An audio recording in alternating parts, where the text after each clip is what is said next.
আপনারা জানেন আগামী 25শে মে আমাদের লোকসভা নির্বাচন। তমলুক লোকসভা নির্বাচন কেন্দ্রে আমাদের প্রিয় প্রার্থী সবাই নয়নের মোদী, যিনি গ্রাম বাংলার মানুষের মন জয় করে নিয়েছেন, সেই অভিজিৎ গঙ্গোপাধ্যায়কে বিপুল ভোটে জয়ী করতে হবে। এবং আমাদের প্রার্থী হয়েছেন অভিজিৎ গঙ্গোপাধ্যায়, প্রাক্তন বিচারপতি। তিনাকে যেমন আমরা এখান থেকে জয়ী করে আমাদের যে সরকার গঠন লোকসভা নির্বাচনে আমাদের প্রধানমন্ত্রী, প্রিয় প্রধানমন্ত্রী নরেন্দ্র মোদীর হাতকে শক্ত করতে হবে। এখানে এই নির্বাচনে আপনারা জানেন যে এই নির্বাচনে তৃণমূল কংগ্রেসের কোনো ফ্যাক্ট নেই। এটা ভারতবর্ষের যে লোকসভা নির্বাচন, শুধু পশ্চিম বাংলায় গুটি কয়েকটা আসন নিয়ে তৃণমূল কংগ্রেস আছে। এদের কোনো গুরুত্বই নেই, কংগ্রেস বিরোধী দল বলে কিছুই নেই। মোদিজি শুধু যে পশ্চিম বাংলা বা ভারতবর্ষ নয়, গোটা বিশ্ব জেনে গেছে। আপনারা জানেন যে বিশ্বের মানুষ জানেন ভারতবর্ষে একটা নির্বাচন হচ্ছে, সেই নির্বাচনে ভারতীয় জনতা পার্টি তৃতীয়বারের জন্য 400-রও বেশি আসন নিয়ে ক্ষমতায় আসবে। শুধু যে পশ্চিম বাংলা বা ভারতের মানুষ এমন কিছু নেই, গোটা বিশ্বের মানুষ জেনে গেছে। এটা আপনারা জানেন তো, টিভিতে সবসময় দেখাচ্ছে। এবং আপনারা জানেন সেই তৃণমূলের যে মদতপুষ্ট নিউজ চ্যানেল এবিপি আনন্দও দেখিয়েছে তমলুক লোকসভা নির্বাচনে অভিজিৎ গঙ্গোপাধ্যায় জয়লাভ করছে। এটা তো আপনারা সবাই দেখেছেন। এখানে আমাদের জয় নিশ্চিত। কিন্তু তৃণমূল কংগ্রেস পশ্চিম বাংলায় শুধু একটু ট্যাপও করছে। আপনারা দেখতে পাবেন এই লোকসভা নির্বাচনের পর এই সরকার তৃণমূলকে খুঁজে পাওয়া যাবে না। শুধু বলছে, এখনকার সবাই প্রশ্ন করছে গজিনা এবং 7 নম্বর অঞ্চলে লক্ষ্মীর ভান্ডার নাকি ঢুকেনি, অন্য অঞ্চলে ঢুকে যাচ্ছে। লক্ষ্মীর ভান্ডার সব অঞ্চলেই এখন সার্ভে চলছে, আগামী দিনে আসবে। মমতার একটাই আওয়াজ, লক্ষ্মীর ভান্ডার। আমাদের নেতা বলেছে, ঘোষণা করেছে যে লক্ষ্মীর ভান্ডারও নাকি 500 টাকা থেকে 1000 টাকা দেবে। তাই কারো টাকা ঢুকেছে এ মাসে? কারো টাকা ঢুকেনি। 500-র কাছে 1000 তো দেবে বলছে এপ্রিল থেকে, সেই 500 টাকাই ঢুকেনি, 1000 শুধু ভাওতামি। আপনারা কি এইরকম সরকার চাইছিলেন? কোনোদিন দেখেছেন ইতিহাসে বলুন তো? বামফ্রন্ট 34 বছর সরকার চালিয়েছে, অনেক সরকার আপনারা দেখেছেন। যে সরকারের আমলে যে শিক্ষা ব্যবস্থা, চাকরি পড়াশোনা করার পর ছেলেমেয়েরা আপনাদের আজকে যারা গরিব ফ্যামিলি আছেন, ছেলে যদি ভালো রেজাল্ট করে সবাই কম্পিটিশন দেখছি তো। আমরা প্রত্যেকটা সরস্বতী পূজার উদ্বোধনে গিয়েছি, সাংস্কৃতিক কালচার অনুষ্ঠানে গিয়েছি। কে নাচে, অঙ্কন প্রতিযোগিতা, অঙ্ক মানে বিভিন্ন দিক থেকে, কবিতা আবৃত্তি, পড়াশোনা ভালো রেজাল্ট করছে। ভালো রেজাল্ট করে কি হবে? আমাদের চারপাশে দালাল চক্র ঘুরে, যে 15 লক্ষ 20 লক্ষ টাকা দেবে, 4 চাকরি। এই সরকারকে চেয়েছিলেন। তিনি চটি পরে ঘুরেন, সাদা পাড়, নীল পাড়, সাদা শাড়ি, কিন্তু তার বাড়ি জানেন কত সংখ্যায় গোনা যাচ্ছে না। এগুলো তো মানুষ দেখতে পাচ্ছে। ফোনে একটা ফোন থাকে দিদির হাতে, সবাই দেখেছেন, আইফোন, তার লক্ষ টাকারও বেশি দাম। তিনি বলছে আমি টালির চালে থাকি। এই সরকারকেও চাইছিলেন যে শিক্ষা দপ্তরে শিক্ষা মন্ত্রী সহ তার দপ্তরটাই চলে আছে। আজকে বলুন তো, লকডাউনের পর থেকে যে বস্তা বস্তা চাল, আজকে কালী মন্দিরে চাল দেওয়া হচ্ছে। 2-3 লোক, আমি ওই ধার দিয়ে গিয়েছিলাম, 2-3 লোক চালের বস্তা নিয়ে পড়েই গেল। সে চালটা কে দিচ্ছে? চাল দিচ্ছে মোদিজি, বিনা পয়সায় প্রত্যেকের কাছে। আজকে এক জায়গায় মিটিংয়ে দিচ্ছে মিড ডে মিল কে খাওয়াচ্ছে। আমাদের এখানে যে ভাটাংশ প্রার্থী হয়েছেন তিনি বলছে মিড ডে মিল কে দিচ্ছে, আমি চ্যালেঞ্জ দিচ্ছি। মিড ডে মিলে চাল দিচ্ছে কেন্দ্রীয় সরকার, তিনিও প্রচারে চালিয়ে দিচ্ছে মিড ডে মিল নাকি রাজ্য সরকার দিচ্ছে। রেশনে মাল কে দিচ্ছে? তার বড় কার্ড 2 কিলো চাল দেয় কিনা সন্দেহ। সবাই তো জানেন ছোট কার কার্ড, কেন্দ্রীয় সরকারের কার্ড। শুধু মিথ্যা প্রতিশ্রুতি। আজকে বলছে 100 দিনের কাজের টাকা দিদি দিচ্ছে। টাকা কোথা থেকে দিচ্ছে? কেন্দ্র সরকার টাকা দিচ্ছে না। এর আগে কি বলতো? 100 দিনের কাজ তৃণমূল কংগ্রেস দিচ্ছে। প্রত্যেকটা খাতে যে বলতো যে আজকে তোমাদের পার্টির মিটিংয়ে যেতে হবে, হাজিরা উঠে যাবে অ্যাকাউন্টে। তৃণমূলের নেতারা বাড়িতে নেই, চাকরি করে তার অ্যাকাউন্টে টাকা ঢুকে যাচ্ছে। অনেকে তো ধরেছি আমরা, প্রমাণ করে সে কাজ করেনি, তার অ্যাকাউন্টে টাকা ঢুকে যাচ্ছে। তাহলে এই টাকা 100 দিনের কাজ আজকে কে দিচ্ছে? কেন্দ্র সরকার। আজকে যে প্রধানমন্ত্রী আবাস যোজনা নিয়ে এত কাণ্ড কারখানা, এতদিন বলছে তৃণমূল কংগ্রেস দিত, এখন বলছে তৃণমূল বিজেপি টাকা দিচ্ছে না। তাহলে কেন্দ্র মোদিজির প্রকল্প, তাহলে মোদিজি কত ভালো প্রকল্প করছে। এরকে বলছে আমরা স্বাস্থ্য সাথীর কার্ড দিচ্ছি। সেই স্বাস্থ্য সাথীর চিকিৎসার জন্য আপনি যান, কোথাও তার টাকা নেই, চিকিৎসা হবে না। কিন্তু মোদিজি এলেই বলেছে আমি আয়ুষ্মান ভারত প্রকল্প, প্রত্যেকে 5 লক্ষ টাকা করে দেওয়া হবে। শুধু পশ্চিম বাংলা নয়, পশ্চিম বাংলার বাইরেও বিভিন্ন রাজ্যে গেলে আপনি চিকিৎসা করতে পারবেন। আপনারা জানেন অনেকে উড়িষ্যা এমসে যান। কে ওটা? কার সরকার? কেন্দ্রীয় সরকারের হসপিটাল, আমাদের পশ্চিমবাংলার বহু মানুষ উড়িষ্যা যায়, তাহলে এইমসটা কেন্দ্র সরকারের হসপিটাল, সেখানে চিকিৎসা করাচ্ছে। তাহলে আমাদের এখানে কৃষক বন্ধু, রাজ্য সরকার, আমাদের কেন্দ্র সরকার PM কিষানের টাকা সবাই পাচ্ছে, সবাই বছরে 6,000 টাকা করে পাচ্ছে। কি পাচ্ছে না? আপনারা জানেন আমফানের সময় টাকা এসেছিল, তৃণমূলের নেতারা কেন্দ্র সরকারের টাকা দিয়েছে, আমফানের টাকা কেন্দ্রীয় সরকারের নেতারাই সব, মানে আমাদের এখানে তৃণমূলের নেতারাই সব সেই টাকা নিয়েছে। যারা প্রধান পঞ্চায়েত, তার ভাইপো, তারাই সব 100 দিনে আমফানের টাকা লুটপাট করে খেয়েছে। তাহলে মোদিজি করোনা পিরিয়ডে আপনারা জানেন যে ভারতবর্ষে যে জনসংখ্যা, মানুষ দিশেহারা, ভাবছিল সবাই শ্মশানের পর শ্মশান হয়ে যাবে, কিন্তু মোদিজির নেতৃত্বে শুধু ভারতবর্ষে নয়, সারা বিশ্বে করোনার ভ্যাকসিন সরবরাহ করে, মানে পাঠিয়ে দিয়েছে। তাহলে ভারতবর্ষে একটা প্রতিষ্ঠান জায়গায় মোদিজি আজকে রক্ষা করেছে। আমাদের নেতৃত্ব বলছিলেন শুধু পশ্চিমবঙ্গ নয়, সারা ভারতবর্ষকে আজকে চীনের সঙ্গে মারাপিট হতো, যুদ্ধ লাগতো, পাকিস্তানের সঙ্গে যুদ্ধ, আপনারা দেখছেন তো রাশিয়ার সঙ্গে ইউক্রেনের যুদ্ধ হচ্ছে।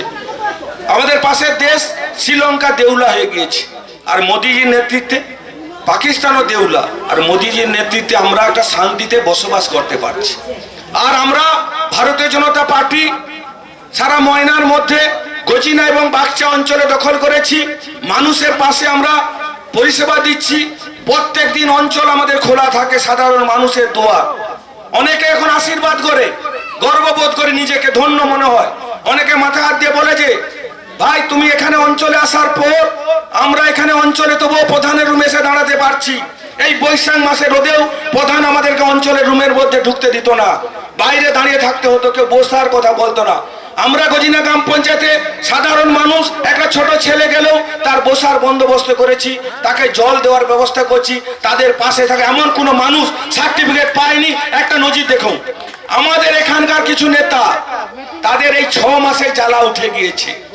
এখন তো মাত্র সিঁড়ি বাস শুরু করেছি, এই মাত্র প্রথম সিঁড়ি স্টেপ বাস আমরা পা রেখেছি। এখন আমরা এই লোকসভা নির্বাচনে জয়লাভ করব, এবং লোকসভা নির্বাচনের পরে তৃণমূলের নেতারা মনে রাখুন, আপনাদের এই পশ্চিমবাংলা থেকে আমরা তাড়িয়ে ছাড়বো, আপনাদের চিহ্ন পর্যন্ত থাকবে না। ইতিমধ্যে কিছু নেতা জ্বালা ধরে গেছেন, নেতাদের চরিত্র শুনলে আপনারা অবাক হয়ে যাবেন। আমাদের এই গজিনা গ্রাম পঞ্চায়েতে একজন মাস্টার মশাই আছে, তাকে দেখলে আমি উল্টা পথে চলি, কেন? শুভ কাজেও বিঘ্ন ঘটে যায়, তার মুখ দেখে আমি উল্টা দিকে চলে যেতাম। ইদানিং যেতে ভিড়ে কথা বলতো একটু সহজে, কিন্তু বছর 5 আমি তার সঙ্গে কোনোদিন কথাই বলতাম না। তিনি এমন চরিত্রের মানুষ, সকলে তাকে পেঁচের লোক বলে চিনে, সেটা সবাই জানে আমাদের গ্রামে। আমাকে প্রচার করতে হবে না, ভগবানের আশীর্বাদে শপথ করে বলছি, আপনার শুধু ধৈর্য ধরুন, বিশ্বাস রাখুন। আপনাদের হৃদয়ে নাম রেখার জন্য এই রাজনীতির ময়দানে নেমেছি। এই তৃণমূলকে গজিনা গ্রাম পঞ্চায়েত সহ ময়না থেকে আমি হাঁটাবো, কথা দিয়ে যাচ্ছি আপনাদেরকে। তাদের বাড়ি নির্মাণ হবে, একটা বাড়ি নির্মাণ করতে গেলে অঞ্চলের পারমিশন লাগে, পারমিশনের জন্য অ্যাপ্লিকেশন করতে হয়, কিন্তু কিছুই করেননি চন্দন ভাই। এটা প্রধানকে বলে করে দেন, করে দিলাম, ঘুরাইনি। তৃণমূলের নেতা সঙ্গে সঙ্গে অ্যাপ্লিকেশন নিয়ে প্রধানের কাছে, আমিও ছিলাম নি বাড়িতে, সই করে তার বাড়ির পারমিশন লোন হয়ে গেল। এবার জানেন আমাদের এই এলাকায় স্বসহায়ক দল আছেন, আমাদের এখানে স্বাস্থ্য কেন্দ্রের পাশেই একটা সজল ধারণ আমাদের প্রকল্প হচ্ছে। এই প্রকল্পতে ট্রান্সমিটার বসবে, কোথায় বসবে বিভিন্ন ভাবে, ইলেকট্রিক দপ্তর থেকে লোক এসছে, আমাকে ডাকলো কোথায় বসালে সুবিধা হবে। আমরা একটা দেখলাম যে একটা পয়েন্টে বসানোর কথা বললাম, তারা বললো না ওখানে হবে না, অন্যদিকে সরিয়ে। সবাই আলোচনা করে বিবেচনা করে বললো যে এই জায়গাটা বসালে কারো স্বাস্থ্য কেন্দ্রেরও অসুবিধা হবে না, হসপিটালেরও অসুবিধা হবে না। কিন্তু তৃণমূলের নেতারা এমন অপপ্রচার করছে, স্বাস্থ্য দপ্তরে যারা দায়িত্বে তার কিছু না। আমাদের এখানকার একজন আশা কর্মী, তিনি রুমের ভিতর থেকে বাড়িয়ে ছুটে আসে রাস্তা উপরে আমার সঙ্গে মারাপিট করেন। আমি কি, আপনি কি মারাপিট করবেন নাকি আমার সাথে? একজন মহিলা হই, তিনি সংঘের নেত্রী, স্বসহায়ক দল নেত্রী, লক্ষ্মীর ভান্ডার নেয়, আশা প্রকল্প নেয়। আমার মনে আছে তার বাবার বার্ধক্য ভাতা হয়েছে, আজ থেকে 20 বছর পায়। অ্যাকাউন্ট চেক করে দেখবেন, বামফ্রন্টের আমলে এগুলোক আর BPL নম্বরে তার বাড়িতে বার্ধক্য ভাতা, লক্ষ্মীর ভান্ডার, সবই চাকরি। তা আরো দরকার, আরো দরকার। এই নেতাকে কি আপনারা চান? এই সব নেতাকে হাঁটাতে হবে আগামী দিনে, এই নেতাকে আমরা চাই না। আর একজন ছিল প্রাক্তন প্রধান, তার চরিত্র আর কি বলবো। তার স্ত্রী প্রধান, তিনি হচ্ছে অঞ্চলের ট্যাক্স কালেক্ট করে, সেই সাথে তিনি হচ্ছে VRP, দুটো চাকরি, VRP 6,000 টাকার এখন বেতন পায় মাসে। আর অঞ্চল ট্যাক্স এমন কালেকশন করছে, আমার উপপ্রধান বলছিলেন আমাদের অঞ্চল ট্যাক্স আদায় এবছর 46,000 টাকার কম থাকার জন্য রাজ্য সরকার একটা করে টাকা দেয়, সেটাকে বলে ফিফথ এসএফসির টাকা। সেই টাকা আমরা এবারে পাই না, কারণ অঞ্চল ট্যাক্স কম কাটা এবং ট্যাক্সের সঙ্গে এবং আগের যে টাকা দিয়েছিল রাজ্য সরকারের টাকা দেয় 10-20 লক্ষ টাকা। এবছর আমরা 10 লক্ষ টাকা আমাদেরকে পানিশমেন্ট করেছে, মানে আমাদের ইনকাম কম, সেই সাথে টাকার হিসাবের গড়মি, তার জন্য আমরা 10 লক্ষ টাকা পাইনি। আমাদের কয়েকটা স্কিম হয়েছিল, ঢালাই রাস্তা হবে বলে আমাদের এই পাড়াতে আপনারা জানেন কানাই পাড়ে মাটি দিয়ে পাইলেন করে সব সাইজ করা হয়েছে, টাকা আসেনি, অ্যালোটেড হয়ে গিয়েছিল। পরবর্তীকালে হিসাব বহির্ভূতর জন্য ভুল থাকার জন্য আমরা টাকা পাইনি। আর আমরা গজিনা গ্রাম পঞ্চায়েত দখল করার সাথে সাথে তৃণমূলের দুর্নীতিগ্রস্ত কিছু চোর নেতা একজোট হয়েছে, এর প্রতিবাদ আপনাদের করতে হবে। এবং আমাদের এই আজকে তো মাত্র শুরু করেছি, তৃণমূলের নেতারা দেখতে থাকুক, এ তো টেলার, এরপরে আরো বড় বড় প্রোগ্রাম হবে। তৃণমূলের এক ঝাঁপ করে নেতা ভারতীয় জনতা পার্টিতে প্রত্যেক বুথ থেকে যোগদান করবে, তখন তৃণমূল বলে দলটাই থাকবে না। আমরা চাই এই আসন্ন লোকসভা নির্বাচনে একজনকে আমরা প্রার্থী পেয়েছি, যিনাকে আমরা শুধু একজন লোকসভার সাংসদ হিসাবে দেখতে চাই না, তিনাকে আমরা মন্ত্রী হিসাবে দেখতে চাই, যিনি মন্ত্রী হয়ে একজন সাংসদ বছরে 5 কোটি টাকার কাজ করতে পারে। আর একজন মন্ত্রী অনেক টাকা, তিনি যেমন প্রজেক্ট নেবে সেইভাবে কাজ তিনি করতে পারবে। আমরা চাই আমাদের প্রার্থী আগামী দিনে জয়লাভ করে মন্ত্রী হোক, আমাদের এলাকার উন্নয়ন করুক, এবং আমরা আমাদের গজিনা গ্রাম পঞ্চায়েতকে যাতে আরো সুন্দর করে তুলতে পারি সেই কাজে আপনাদেরকে সহযোগিতা করতে হবে। এবং এই তৃণমূলের মিথ্যা প্রচারের আপনাদেরকে প্রতিবাদ করতে হবে। সর্বোপরি আমরা একজনকে পেয়েছি আমাদের এখানে, যেমন ভগবান তুল্য প্রার্থী আমরা পেয়েছি, সেই সাথে আমরা পেয়েছি আমাদের প্রিয় নেতা, আমাদের কাজের মানুষ, কাছের মানুষ, সুখ দুঃখ বিপদে আমাদের পাশে দাঁড়ায় মাননীয় শুভেন্দু অধিকারীকে আমরা পেয়েছি। আমাদের গর্ববোধ হয় এইরকম নেতাকে আমরা পেয়ে বিপদ আপদ কাজে আমাদের আপনাদের পাশেও আগামী দিনে রাখবে। মানুষ অসহায় মানুষের পাশে যদি দাঁড়াতে পারে একমাত্র শুভেন্দু অধিকারী। আপনারা সমীক্ষায় দেখেছেন মমতা ব্যানার্জির সভায় লোক নেই, এই মুহূর্তে সবথেকে জনপ্রিয় নেতা সারা ভারতবর্ষের নেতা হচ্ছে নরেন্দ্র মোদীজি, আর পশ্চিম বাংলার সবথেকে জনপ্রিয় নেতা মাননীয় শুভেন্দু অধিকারী।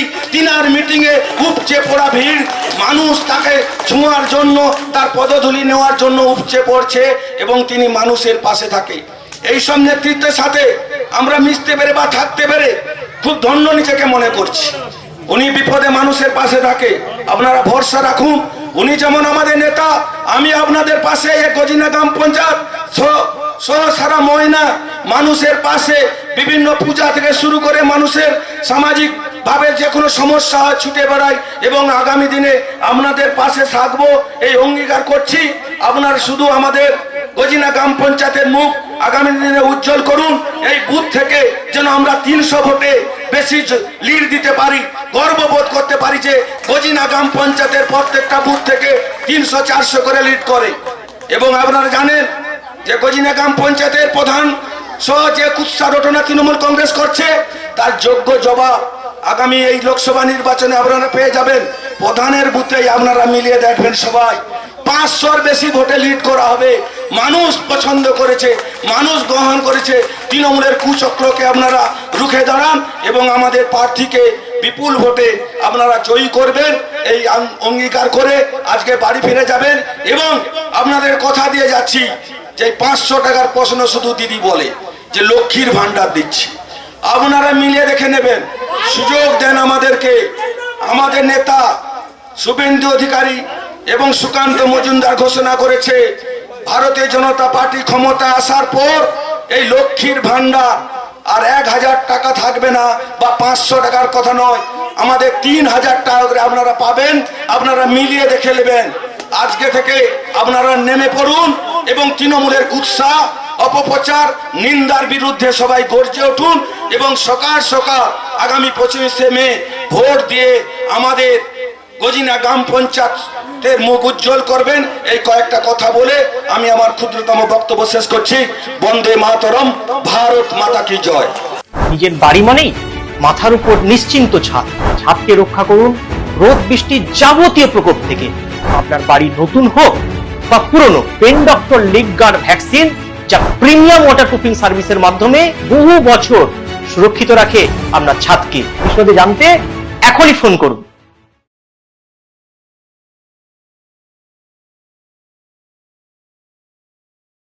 বিজ্ঞাপনের চমক নয়, আছে আগামী দিনের প্রতিশ্রুতি, মানে কর ফ্যাশন।